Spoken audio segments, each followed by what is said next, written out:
Sir आज ही Calcutta high court ने ये तबसरा किया है कि अगर मदारिस में वंदे मातरम गाया जाएगा तो कोई क़यामत नहीं आ जाएगी। तो इस ताल्लुक से जमात इस्लामी हिंद का क्या तबसरा है?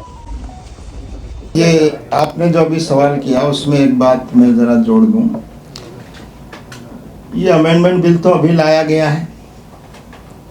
जब हमारा संविधान बना, मुल्क आज़ाद हुआ और उस वक्त जब ये तय किया गया कि हमारा ये नेशनल एंथम होगा और इसको भी पेश किया गया और बाद में ये तय किया गया कि नहीं, हमारा जो नेशनल एंथम है वो जनगण मन होगा और जो दूसरा जो है उसके दो स्टेंजा उसकी हैसियत वो नहीं होगी जो जनगण मन की है, उसकी हैसियत एक नेशनल सॉन्ग की होगी।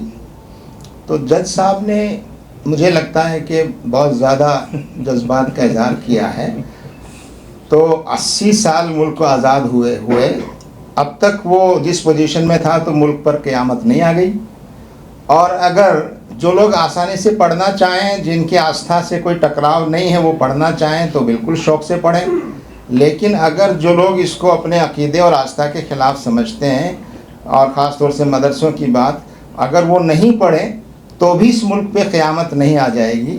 बल्कि उससे ये जो बात कही गई है कि असल पहचान इस मुल्क की ये है कि आप सारे मज़ाहिब के लोगों की जो अक़ीदा और आस्थाएं हैं उनका एहतराम हमारी चीज़ों में शामिल होना चाहिए। और जो बात कही गई है कि जो नए 4 स्टेंजा ऐड किए गए हैं उनमें साफ तौर पर एक उसको भारत को एक देवी की रूप में पेश किया गया है। और जाहिर है कि हम मुल्क का, वतन का एहतराम करते हैं, लेकिन इबादत सिवाय अल्लाह के हम किसी और के आगे नहीं झुक सकते, किसी और की इबादत नहीं कर सकते। तो ये तो फैसलों में भी इस बात को शामिल किया गया है। हालांकि ये बात सही है कि इसको पढ़ना लाजिम नहीं है, लेकिन जिस तरह की मेंटलिटी की हुकूमत इस वक्त है वो इसका मिसयूज़ करेगी और कर सकती है। और अपमान को डिफ़ाइन करना जो है वो एक तरह से सब्जेक्टिव होगा कि किसको अपमान मानेंगे और किसको अपमान नहीं मानेंगे।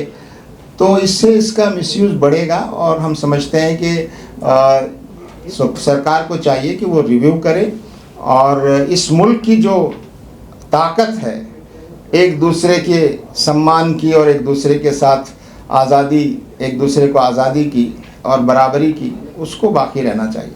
इंजीनियर साहब, क्या आपको नहीं लगता कि फिर ये आपत्ति की जाने लगेगी कि इसको पढ़ना है, इसे तो नेशनल सॉन्ग गाना है, फिर ये कहा जाने लगेगा कि ये तो आप पढ़ रहे हैं, इबादत नहीं कर रहे हैं, कोई पूजा नहीं हो रही है। नहीं, ज़बान से आप जब अल्फाज कहेंगे तो उसको क्या कहा जाएगा?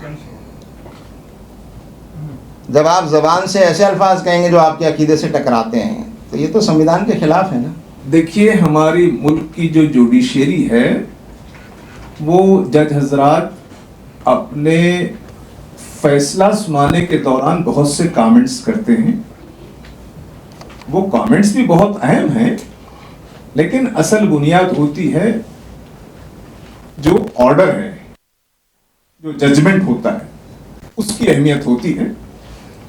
तो मैंने अभी जिक्र किया जो केरला का एक केस है बीजू एनामल साहब का, जिसमें सुप्रीम कोर्ट ने उनको राहत दी। उसमें कहा गया कि किसी का मजहबी अकीदा अगर उसको कौमी नगमा या कौमी गीत के गाने पर वो महसूस करता है कि उसके मजहबी जज्बा, मजहब की तालीमात के खिलाफ है, तो वो एहतराम के साथ ना पढ़े। ये भी एहतराम है। तो हम अगर जो भी ऑर्डर्स आए हैं उस ऑर्डर्स की बुनियाद पर हम अपना केस आगे बढ़ाएंगे।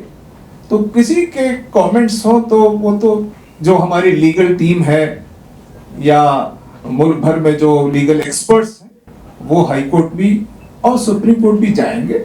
जमात इस्लामी का समझना यह है कि इस बिल के जरिए से इसको पढ़ना लाजिम करार नहीं दिया गया है, इसको लाजिम नहीं समझना चाहिए।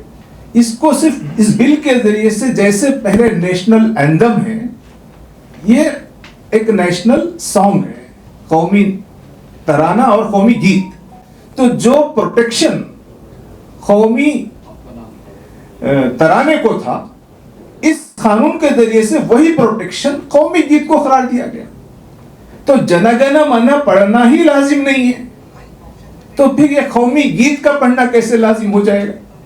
तो हम उसको सही नहीं समझते। अगर कोई लीगल बात हो तो हम लीगल डिस्कशन करेंगे। देखिए, पिछले 10-12 सालों में जिस तरह के जजमेंट और ऑब्जर्वेशंस आ रहे हैं और जजेस के अपॉइंटमेंट में जिस तरह की चीज़ें आ रही हैं, उससे साफ नज़र आता है कि हुकूमत अब एक ख़ास आइडियोलॉजी से करीब रहने वाले लोगों के अपॉइंटमेंट्स जो है वो एक बड़ी तादाद में होते जा रहे हैं। पिछले 10-12 सालों में ये चीज़ें और ज़्यादा नज़र आ रही हैं, तो इसमें कोई शक नहीं है और ये तो एक तस्लीम शुदा बात है। अब जजेस जो हैं वो खुलकर अपनी उस तरह की आइडियोलॉजी का इजहार करने लगे हैं, फैसलों में भी, ऑब्जर्वेशंस में भी। और अब एक और ख़तरनाक चीज़ जो हम महसूस करते हैं वो ये है पोस्ट रिटायरमेंट एंगेजमेंट का अट्रैक्शन, कि आप एक ख़ास किस्म का फ़ैसला दीजिए, हुकूमत के फेवर में आप कुछ काम कीजिए, तो रिटायरमेंट के बाद आप एमपी बनाए जा सकते हैं राज्यसभा में, रिटायरमेंट के बाद आप गवर्नर भी बनाए जा सकते हैं और भी कोई बड़ा ओहदा दिया जा सकता है। तो ये जो गिरावट आई है ये पूरे मुल्क के लिए बहुत ही अफसोसनाक है और हम समझते हैं कि ये पूरे मुल्क की आवाम को और पॉलिटिकल पार्टीज़ को इस पर सोचना चाहिए कि हमारी जुडिशरी का जो निष्पक्षता है और उसकी जो क्रेडिबिलिटी है और उसका जो वक़ार है, वो उसकी हिफाजत करना भी हम सबकी जिम्मेदारी है। वंदे मातरम के बारे में जो पहले सवाल किया गया था उसमें एक और बात कि आखिर ये सरकार इस अमेंडमेंट को लाने पर इतना बजिद क्यों थी? क्या इंटेंशन है? ऐसा क्या है कि वो 4 जो स्ट्रेंजा हैं वो भी और जोड़े जाएं? तो मैं ये कहना चाहता हूँ कि जो पिछले 10-12 सालों से एक नफ़रत की सियासत, समाज को डिवाइड करने की सियासत और मुसलमानों को अलग थलग करने की जो एक सियासत है, जिससे राजनीतिक फ़ायदा उठाया जा रहा है और उसके राजनीतिक डिविडेंड्स भी मिल रहे हैं पार्टी को, तो हम इसको एक पॉलिटिकल डिसीजन समझते हैं। अगर ये राष्ट्रगान में जो चीज़ें हैं जिसको ऐड किया गया है वो मुसलमानों की आस्था के खिलाफ न होती, तो मौजूदा सरकार और मौजूदा जो पार्टी सरकार में है वो कभी भी इतनी ज़िद नहीं करती इस अमेंडमेंट को लाने के लिए। तो ये इस बात का सबूत है कि वो जिस रुख पर ले जाना चाहते हैं कि इस अमेंडमेंट पर इतना ज़ोर देकर इसको लाया गया है ताकि मुसलमानों के बारे में एक जो गलत तस्वीर बनाने की कोशिश और मुसलमानों को जो अलग थलग करने की कोशिश है, वो उसका जो एजेंडा है, वो एजेंडा जिसका वो राजनीतिक फ़ायदा उठाना चाहते हैं, वो मैं समझता हूँ मुल्क भी समझ रहा है और सब लोग समझ रहे हैं। और हम समझते हैं कि सरकार को चाहिए कि वो इस रास्ते पर आगे ना जाए और इस अमेंडमेंट को वो दोबारा इस पर गौर करे।